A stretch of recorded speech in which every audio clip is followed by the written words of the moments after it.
Hey, it's me. Told me the guys, five eyes, you see. I messed that up completely. I'm not doing it again. Okay, so today we're really going to be talking about NBA Top Shot, really in comparison with cards, and these are all my personal opinions and just things I noticed. And yeah, so right now we're just gonna look at the overall market of NBA Top Shot by using my account as a barometer. So I was up at 33K at one point, went down to 6K, and I'm at a profit loss margin of 958. But do you want to know how you can tell that the market is down bad right now? I'm still in the top 1 percentile of all, and it's kind of funny. The worse my account has performed, the higher up I move in the percentile. So when I was in the 33, I was like in the top 5%. Gone down now, I'm in the top 1%. Kind of crazy, but that's just what it is. And basically, I'm mostly down a whole lot because I bought a lot of moments around ranges I thought were good, but they just dropped precipitously. Like, season one, I got a lot of season ones and low serial numbered season twos that, a couple $100, they dropped off a lot. And I'm not going to sell most of them. But hey, I thought it made sense. Like, triple digits and really low serials. So that's mainly why my account is down. But the thing is though, I know in the future, I know a lot of these moments are definitely going to be worth something. I know Colin Sexton, Devin Booker, Damian Lillard, LeBron. 5 years when this thing takes off, we still haven't gotten out of beta. We haven't gotten to even 25% of the amount of users. I think things are going to be going well, and I'm glad that we're in this position because right now I'm basically, because of the bull run going on in crypto. My strategy right now is basically I sold much of my series 2 positions, and essentially, this is my whole thing when it comes to holding. I'm holding all my series 1s that I have left. I'm holding all my series 1s. I'm holding any series 2 that is 75K and below, not including my shooting stars Jason Tatum, but I think I'm actually going to get most of the seeing stars whatever you call it pack set. So there's that, and I'm also keeping serials that are low, mainly triple digits and some low 4 digits. If I like the number, that's just me. And a couple moments that I just like because they're cool, like Kelly Oubre dunking on KD, Chris Dunn's poster. I like those moments. So right now you just see basically the volume of transactions. Uh, it's right now it's pretty low, and most people are up in America right now. So, at one point we were doing really big on the sales, and things are going low, and that's mainly because the floor is still being found. But that's just where the market's at today. So now we're going to get to the comparison of NFTs and cards. Um, First thing I want to say is I think cards are the better buy right now when it comes to investing, for the most part, mainly because with Top Shot, most of the rookies, pretty much all the rookies, only go back to 2019. So 2019, 2020 rookies, those are really the only rookies you can get on Top Shot. Whereas cards, you can get whoever's rookie. You know what I'm saying? I'm looking at some James Hardens right here. And another thing as well that we also got to address, the biggest advantage cards have over Top Shot is you own the cards. With Top Shot, even though it's on the Flow blockchain, you cannot move those tokens into your own separate wallet. And I'm pretty sure it's because the NBA is worried about its broadcasting rights and images belonging directly to people, and they probably got something in their contract for that. But honestly, if this thing is really going to get to where it needs to go, Dapper Labs is going to have to address that, and they're going to have to allow us to take these NFTs for ourselves and put it on our wallets. Because the thing is, for example, like when Dapper goes into under system maintenance, It's like when an exchange goes on the maintenance. People always say don't really leave if you're trying to hold coins, don't leave them on the exchange, because when it undergoes maintenance or gets hacked, there's nothing you can do anything with your assets. So your money's kind of on the line. And another thing too is because of the volume right now, they still can't completely handle having the marketplace open while they're doing pack drops. So there are a lot of times when your money and assets get frozen on Top Shot. And I know for me, a lot of people end up selling moments to be able to buy packs on Top Shot. I'm an opportunist. I would I want the ability to prey on these people and take some good moments for sale while that happens, but they freeze things. So, especially because stress tests and base pack drops are unannounced, but that's just what it is. But again, that's just my main point. So you can buy older rookies with cards, and you can also own your cards. Whereas with NFTs, the rookies are limited. At the same time, though, it really makes you think when it comes to the rookies, though. Now, when it comes to these past 2 years of rookies and the oncoming years of rookies, NFTs and cards do get they're more leveled out. And the reason why is, so we look at these James Wisemans, right? And I looked up most of the more expensive James Wisemans, in the thousands of dollars range. Basically, most of these are the really, really, really low numbered autographed ones to 25, 101s, gold 10s, and usually when it's like these collegiate ones, it's because they have like the PSA 9, the PSA 10s with signatures and everything like that. A lot of these cards separately, a lot of these parallels, right, are really, really limited, and they're even more limited when you actually get it slabbed up. At the same time, though, if you notice, there are a lot of different kinds of parallels. So a lot of the parallels individually may be rare, but there's still a huge amount of actual James Wisemans. Right? If you look here, though, if you combine all and I also looked this up in the last video, the dog's barking too much, but basically this basic James Wiseman is about the average cost of his ungraded prism. So this is actually priced where it should be. But if you consider this, and this all together, that's less than 7,000 NFTs of James Wiseman, right? And the thing about cards is that, and that's where things get match up a bit, because these are his first cards, but these are also his first NFTs.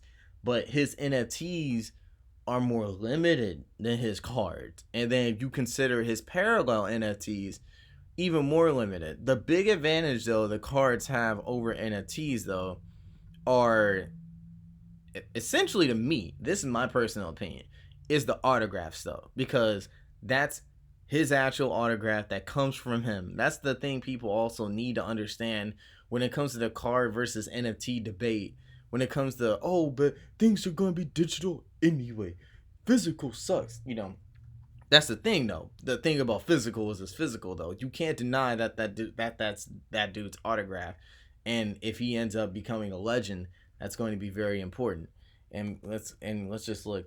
Let's see if there's any rookie patch autos out there currently for him.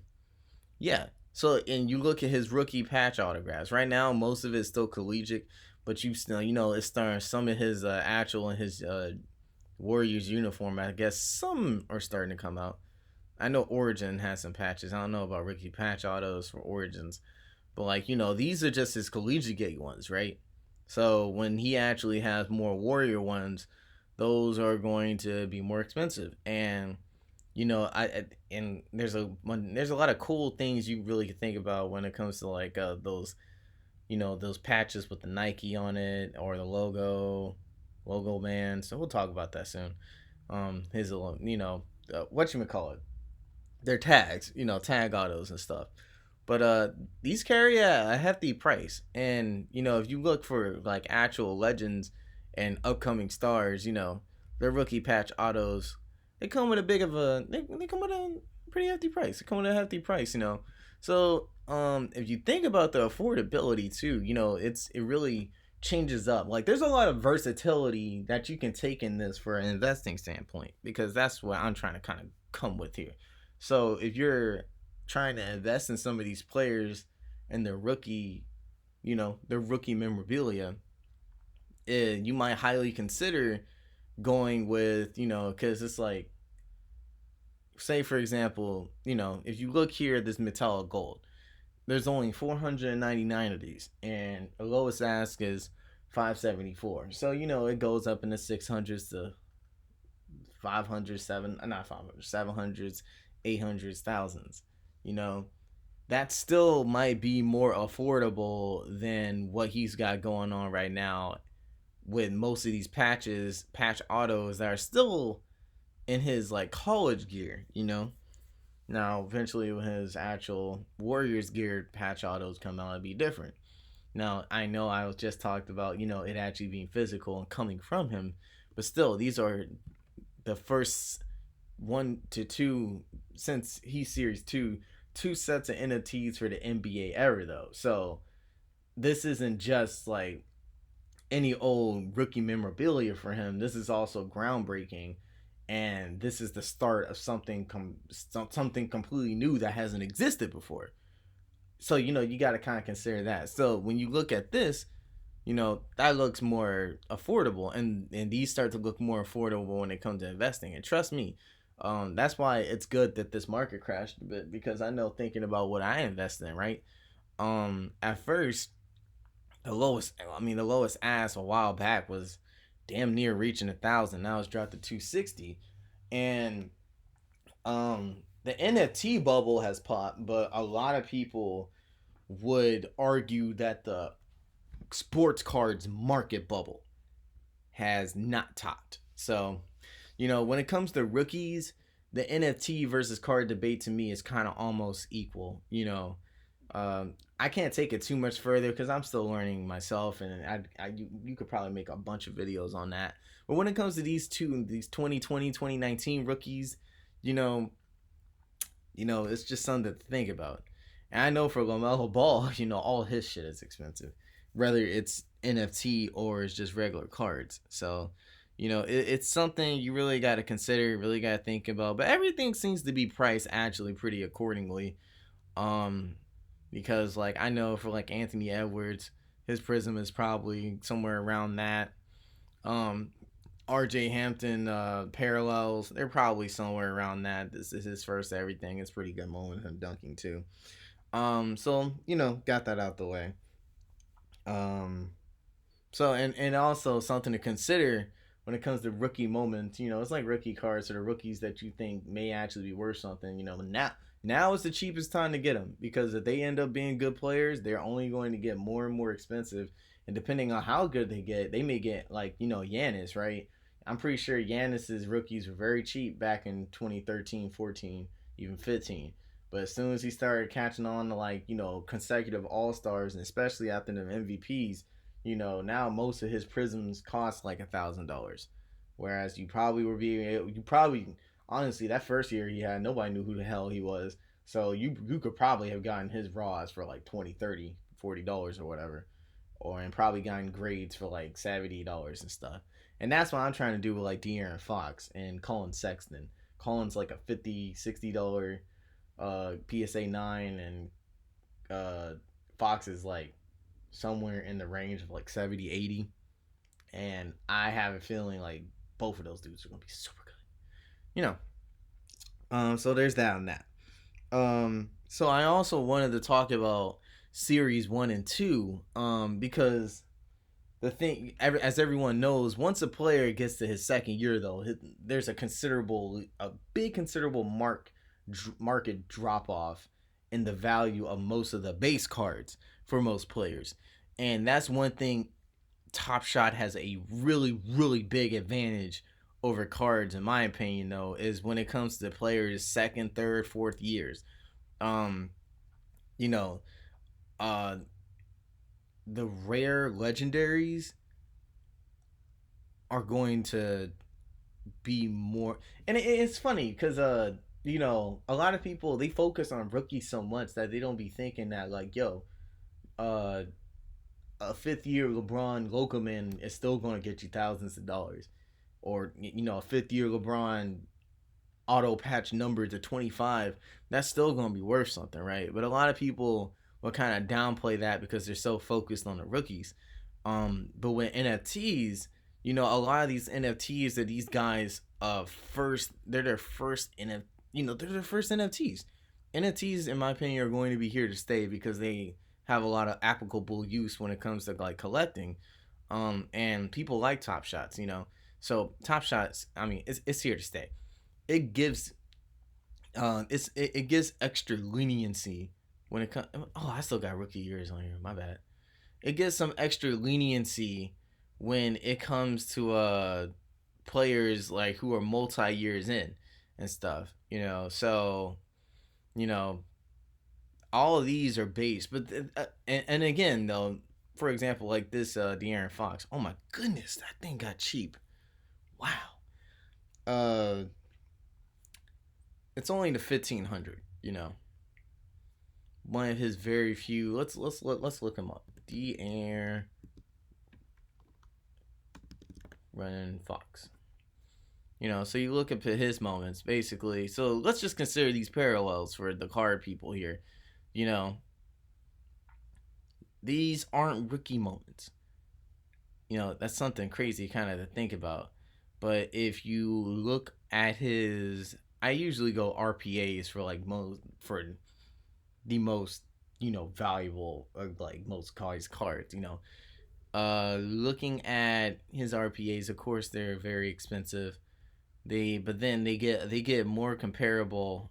Yeah, these are comparables. Yeah, so these are really comparable.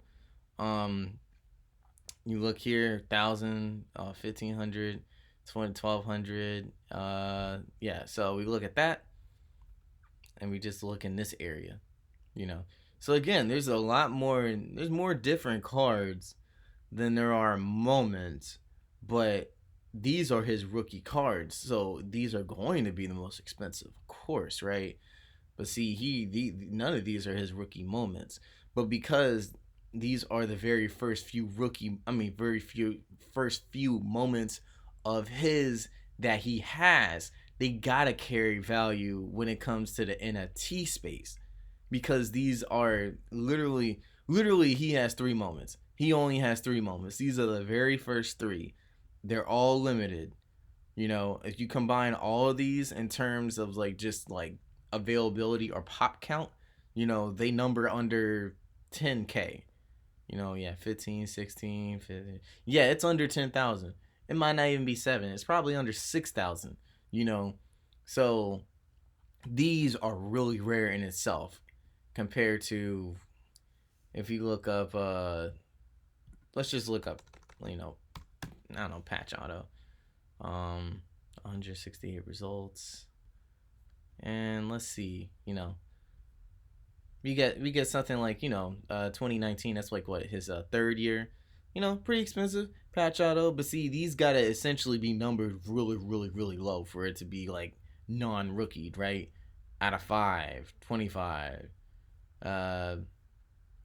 So you gotta think about that, like something that's out of 25 is 400, 300 something, but this can be out of 1,300, 445. And these at one point this was markedly more expensive than that, and it will get back there. But yeah, look at this, 299, 1,599. You know what I'm saying? So this costs precipitously, and we can even look at the sales history and see how often people are buying. And people are buying for these kind of cards, moments. This is actually a good amount of buyers every couple of days. So there's a pretty active, healthy De'Aaron Fox community. This costs more currently, who knows in future, than a lot of the other multi-years, his third, second year cards that are numbered far less with autos. You know what I'm saying? And patches. But at the same time, though, it does make you, like I said in the about the other, like the rookies, though. Now it may give this to you this may give the cards an edge because the cards are rare. Like some of these different types are still rarer than the moments, and there's more of these moments than that specific card type. And again, you know, these have his actual legacy on them. They have his autograph and they have his game worn or just worn jerseys. So his actual history is in your hands and it's owned by you versus these things which aren't owned by you, which don't really have his physical imprint. Now, things may change if they issue, I don't know, Top Shot tabs with patches on them and digital autographs. I don't know how that goes, but currently, you know, if you think about it, there's still maybe because of the autographs and the patches, when it comes to non-rookie cards, that might have the advantage over Top Shots though. But it's something to consider though, because still you might, if you invest now, you might get more money for NFTs that even though they out like that specific, like this one may specifically outnumber this card here. Still, it's a lot different, like a lot more of these cards. So you may still get more money for a non-rookie card. It's kind of backwards of how things kind of work, I guess, in the card community. So, so it's kind of funny. So basically, when it comes to rookies, NFTs and NFTs, Top Shots, and cards, they're about like half and half. But then when it comes to non-rookies, though, cards, they definitely take a big advantage over NFTs, especially because NFTs are still in that price discovery mode, and cards now, they may still be in a bit of a bubble, but as a dudes with legacy are never in a bubble. That's how I like to view it. A guy who's actually good, all-star, going to become a star, superstar, Hall of Fame, there's really never a bubble moment for them, as they go along their career. I think we're gonna keep this under 30 minutes. Let's see. The next thing I wanted to get to is Series 2 non-rookie cards are rare. Talking about that. It's just, this one's gonna be quick, but I just think the rookie patch autos are just gonna be king in my opinion. I would much rather pay.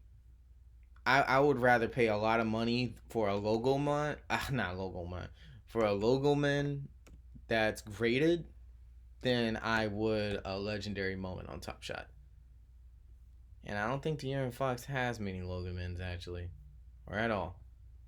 Okay, let's look up Anthony Davis. I wonder if he has one.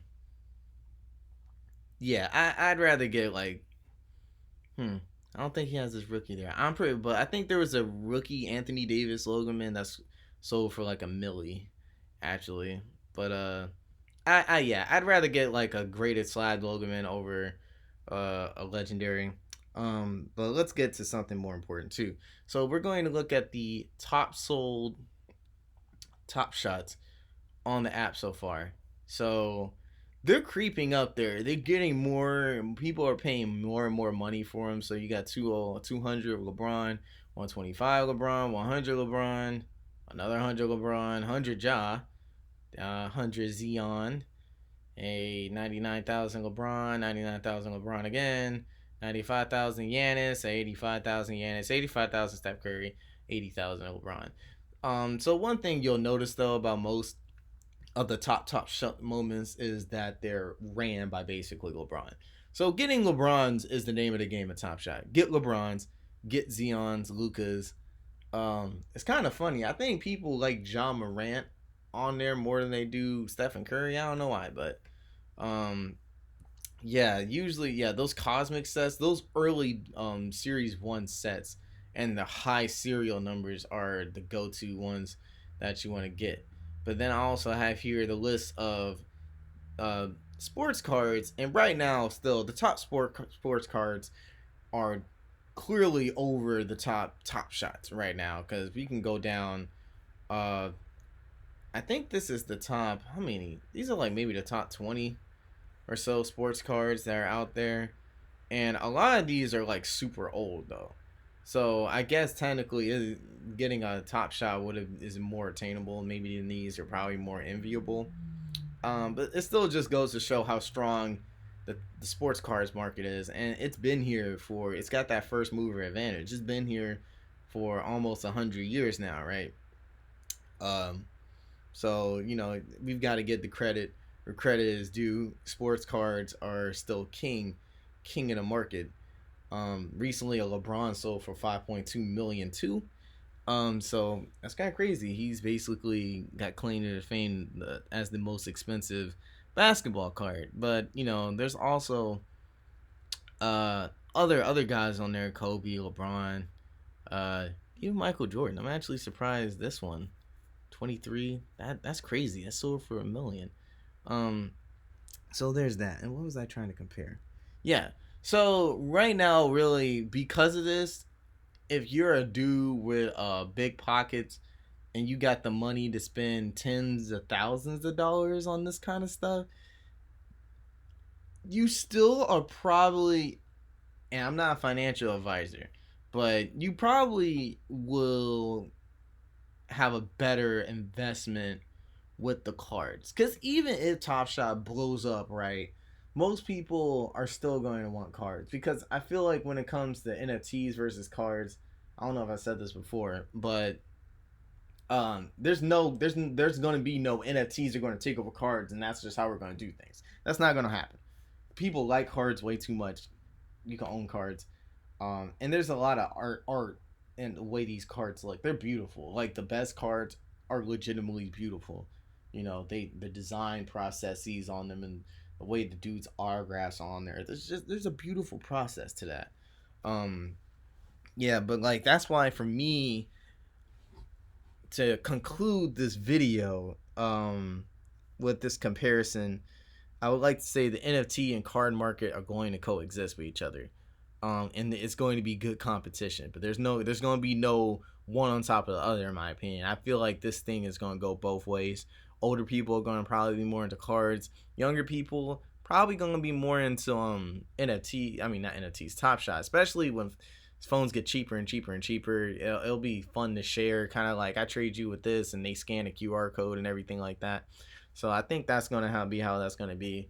But I know for me, an investing standpoint, I'm probably going to get into cards now, because the card market right now is still kind of, how do I say this, the NFT market, the Top Shot market is going down. It's still going down.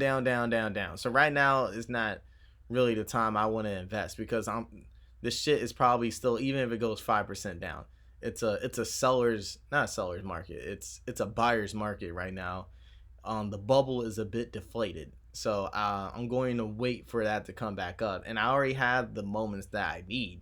I've got a lot of moments, but I know when it comes to cards, I don't really have a lot of cards invested. The best I've got is like a PSA 8 De'Aaron Fox, a LaMelo Ball jumbo patch, and a PSA 9 Prism, whatchamacallit, Colin Sexton. So my card game isn't stepped up, but I'm actually not investing too much into either right now, mainly because we're still in the midst of a crypto bull market. And because we're in the midst of this crypto bull market, I feel like it's more wise for me to put my investments into my cryptos currently, because essentially this is what I plan to do. When the bull market gets to a zenith, hopefully I can I'm trying to make at least enough money to, let's go back here. I want to make enough money to buy a couple of slabbed rookie patch autos from guys like De'Aaron Fox, guys like Jason Tatum, guys like Colin Sexton, Jaren Jackson, maybe some Zion, maybe some Jaws, right? Because the thing is, like, when these guys become legendary players, I mean, look at these prices for Jason Tatum. Jason is going to be the next legend in Boston. We can tell this dude, he's got that it factor. He plays and he's the best dude on his team. probably comparable with Jaylen Brown.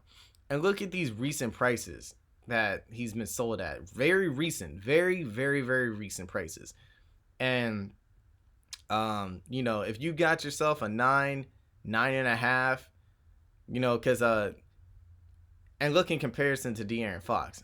And that's mainly because De'Aaron hasn't become an all-star yet, nor has he really led his team on deep playoff runs. And same thing could be said for Colin Sexton. And Jaren and Ja's he's overhyped right now. So I think he's like an oversold, overbought kind of guy.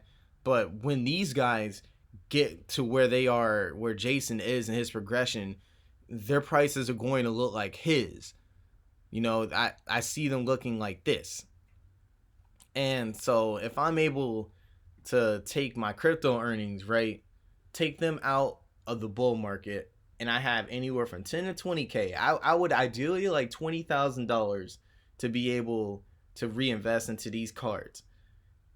When we go into the bear market for crypto, let's say theoretically we do, because honestly we had no idea what's going to happen this time.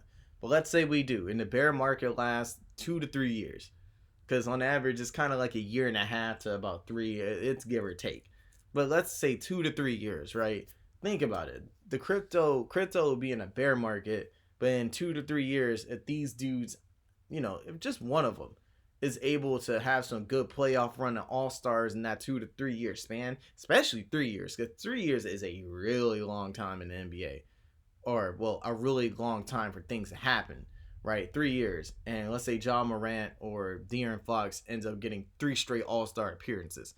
You buying this BGS 9 for 3K, that turns into 10.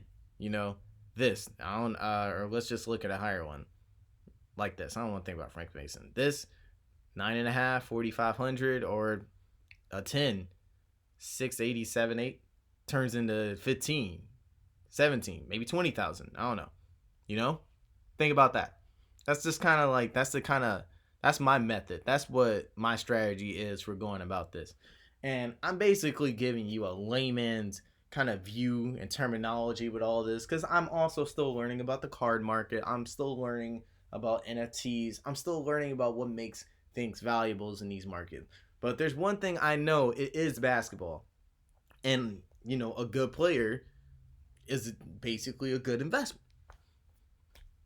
And once a dude starts to show once a dude is at star power by like his 3rd season, the way a lot of these guys are, honestly, in my very honest opinion, it goes from them being a speculative investment to a sure thing, minus injuries.